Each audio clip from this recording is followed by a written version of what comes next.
Hello everybody, and welcome to Spotlight Sport course on stress in sport. Today, as we move on to the 5th module, we will be focusing on trait and state anxiety. So let's get into it.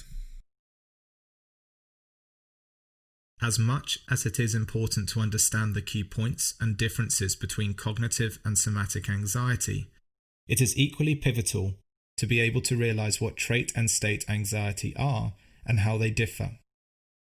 Once there is a clear differentiation between the two forms of anxiety, we will then help you in being able to identify symptoms of state and trait anxiety in different sporting contexts that are relevant to you as an athlete, or seeing it in your teammates, or for a coach or even a parent. Finally, we will offer brief insights into some of the leading techniques to help reduce both types of anxiety in individuals, sharing what you should look into further if you're wanting to help yourself or someone else. We will do this all by talking about the differences between state and trait anxiety before giving you a detailed account of each one separately. After that, we will take a closer look at the relationship between these two forms of anxiety and sport by discussing competitive state anxiety with the help of a few sporting examples along the way. We will then finish up by sharing some techniques for you for improving competitive anxiety in the future.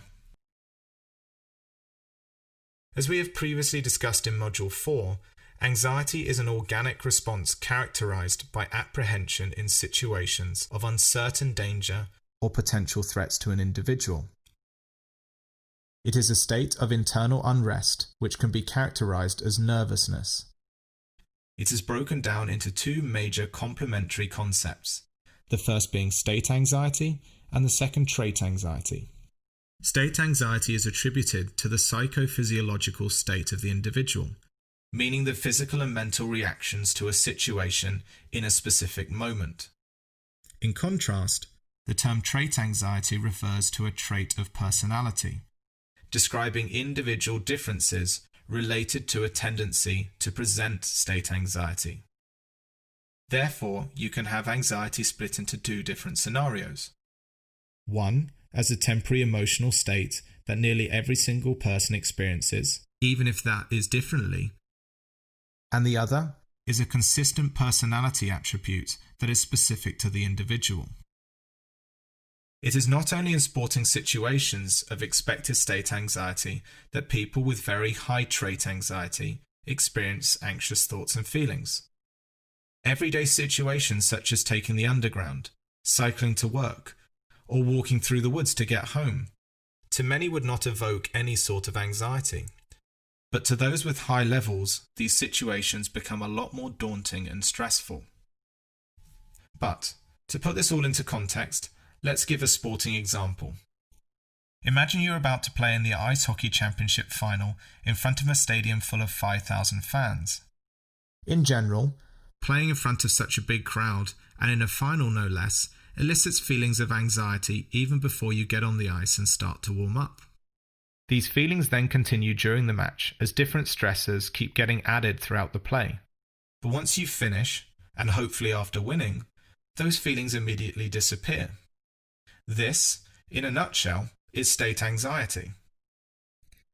How strongly you have those feelings of anxiety differs from person to person, even if you are exposed to the same daunting situation, like playing in the final in front of those 5,000 people. This is a measure of trait anxiety.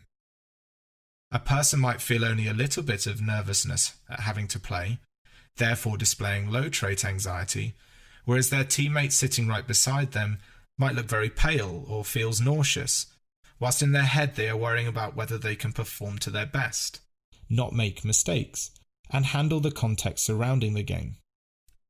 Both players are experiencing the same situation, yet the second player is worrying a lot more about the event and if they can handle the entire situation without failing. They are obviously showing higher signs of trait anxiety.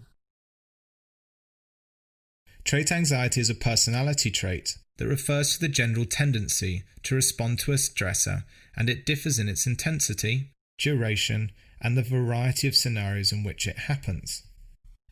It is a characteristic of a person. Therefore, someone can generally be anxious about unknown outcomes, whereas others can float by in life and just leap when a challenge is presented without major stress or worries. These are those inherent qualities that are learned responses to situations from a very young age. It is part of who the person is. People have various levels of trait anxiety, and a person with high levels will have a proneness to experience more anxiety itself, either to situations of state anxiety or more uncommon situations.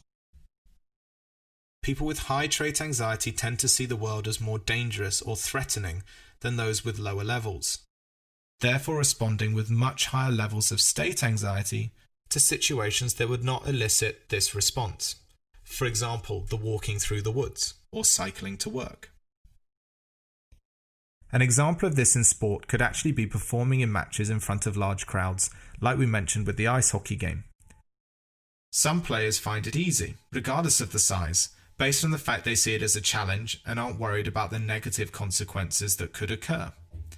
However, others find it distinctly difficult to have a lot of eyes on them when they do not know the outcome of the situation. There could be a lot of opinions and external pressures on them not to fail. Trait anxiety has a strong connection to health and anxiety disorders. High levels of trait anxiety can eventually cause illness or be the main influence in psychological and physical conditions.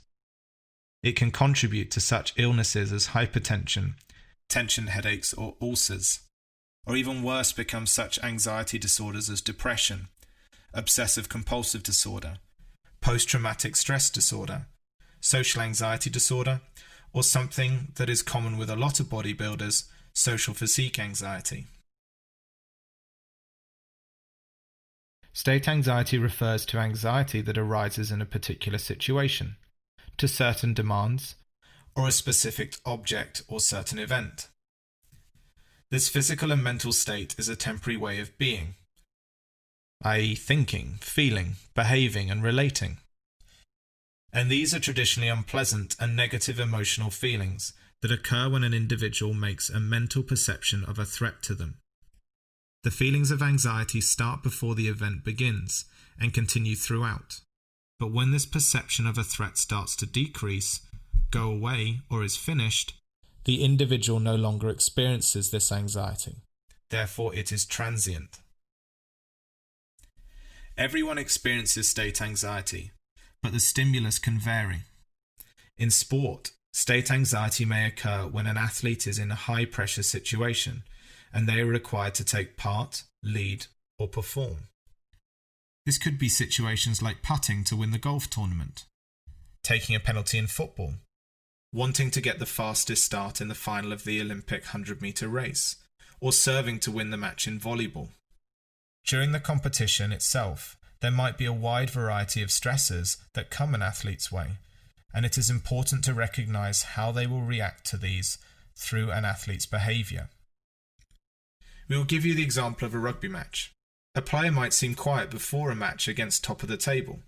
Playing away in front of a loud crowd, well, there's two stresses already.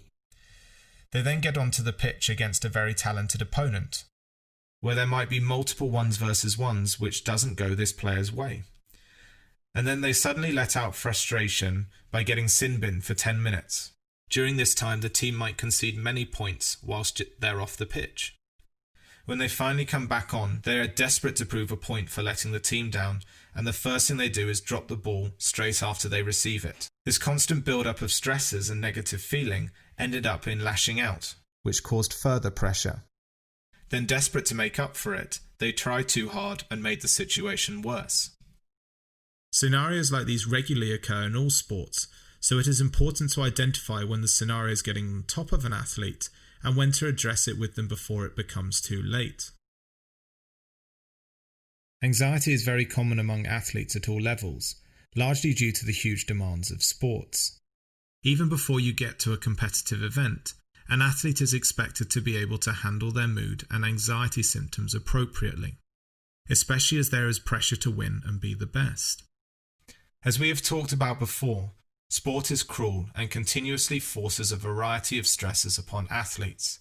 From training and competing, to winning and continuing to keep up form, It is therefore completely understandable that so many athletes develop competitive state anxiety. Competitive state anxiety occurs when the demands of the sport are greater than the athlete's perceived abilities. To some athletes, the occurrence of anxiety plays as a form of motivation to take on any challenges that may come their way, such as being able to come back into a set in tennis after losing the last game, or being able to land the ball on the green from the bunker. But for many, uncontrolled anxiety can wreak havoc on your performance. There are many reasons that cause an athlete to suffer anxiety in sport. The competition itself, whether it is playing in a single match or a tournament structure, provides an endless amount of uncertainty to not just the end result, but performance as well. This uncertainty could be on the opponent, your own performance, the crowd's reactions, your teammates' response to your own actions, or any particular situational change that occurs during a competitive event, whether it is positive or negative to the overall outlook of the match. This is much like our unfortunate experience with the rugby player in our last example. There are multiple symptoms to be on the lookout for. Internally, a player might express signs of doubt in their ability to perform, be lacking in confidence, possibly after a few poor performances or worried about failing. These will not be easy things to spot in their physical being, but things you might hear in conversations or they might say to you. On the other hand, you might notice physical or behavioural symptoms, such as excessive sweating before physical activity, shallow breathing, or such things as biting fingernails or twitchy leg. These are all signs that the athlete is reacting both physically and psychologically to the stressor, most likely in a negative way. There are a lot of internal factors to consider too. The centrality or the importance that the situation is to you personally alters your levels of competitive state anxiety. The more important the situation is to you, the higher your anxiety will be, regardless of the fact that others might see the same situation as less important to them. And, as much as the importance of the situation influences your anxiety, your own internal expectations equally influence this. Within any sport, there is always pressure to win, but most of the time the person that is putting the largest pressure on them is themselves. The more pressure you put on yourself to perform will increase feelings of anxiety. There are a number of techniques that should be investigated to help in reducing anxiety. A number of these are to fully focus on relaxing, aiming to bring your body back to a resting, natural state, and refocus just on the situation or task at hand. Positive self-talk, finding phrases that trigger growth in confidence and a reduction in anxiety, is a very common technique which is visible across nearly all forms of stress, anxiety, and arousal reduction, and something we have already mentioned to you before in the module on arousal. Relaxation techniques such as deep breathing are common ways to reduce the physiological problems. Shallow breathing, increased heart rate, and blood pressure, all of these are symptoms which in turn increase anxiety levels. Finding a small, deep breathing plan that engages the body and mind can be a common yet widely underappreciated form of being able to allow the body to recover back to a natural state before an event and focus the mind better on the upcoming task. But today we will focus mainly on goal setting. Goal setting is another technique that is a powerful motivator and process to help achieve certain goals or targets. The idea is to allow the individual to decide what is important and beneficial to their own well-being, and then set goals to achieve it. The technique is successful in encouraging an individual to search for new strategies, to aid success, and positive planning allows you to be able to control over goal outcomes and the future. Therefore, reducing the uncertainty and consequentially the anxiety levels becomes the priority. Done right, goal settings can energize performance through increased motivation that is used specifically to achieve success on the task focused on. Keep motivation going over a period of time towards a specific goal. or keep focus on using the correct behaviors towards achievement of the task. In sport, these could be such things as task-orientated goals, such as mastering 3 different moves to beat an opponent in basketball in the pre-season. Ego-orientated goals, such as scoring 15 touchdowns in an NFL season. Or individual-orientated goals, such as a goalkeeper in football keeping 7 clean sheets during the season. Or even team-orientated goals, such as winning 30 games in ice hockey in the season, and then in each game trying to score 2 goals and conceding less than 4 sin bins in each match. All of these techniques can be ably supported by a counsellor and other specialists in the field. However, it is first very important to identify players that suffer from higher levels of trait anxiety specific to sport and whether it is related to only the situation at hand or a personality trait. This will influence the way you communicate with them, the techniques you can find to support them, and even the way in which you can create your training environment enabled to build up the pressure for future competitive events. Anxiety is inevitable in sport, whether it is specific to a single situation or personally ingrained in someone. The levels to which we suffer from trait and state anxiety differ from person to person. There is not a single one-size-fits-all remedy. If a person is feeling high levels of anxiety at a certain point in time, it is state anxiety. It will be there and most likely visible before and during the sport, and equally invisible once the situation has disappeared. The amount of anxiety we will experience, though, in general and even to that situation, will depend on the learned characteristics within the individual, which is trait anxiety. Whilst they are not always visible, with both forms and with competitive state anxiety, the closer you look, the more you will be able to recognize the signs in someone. It might be any of the symptoms above, or a sense of quietness, disattachment, or peculiar behavior from their normal way of being. You would also notice this in the way they perform, tightness in the body, raised shoulders, or their behavior as things start to get on top of them in training or a match. Despite all of the possibilities, it is important to recognize how someone reacts, to be able to see not only how to help them, but as an indicator of how they will perform if these symptoms are always visible. Finding a way to reduce it with one of the techniques we have discussed before might seem like a simple process, but it is very important to make sure that they are getting the opportunity to maybe even just share their thoughts with you, even if it means at the beginning someone seems like a closed book. If you have any questions about this course, or for more information, please contact us at spotlightsportspsychology.com.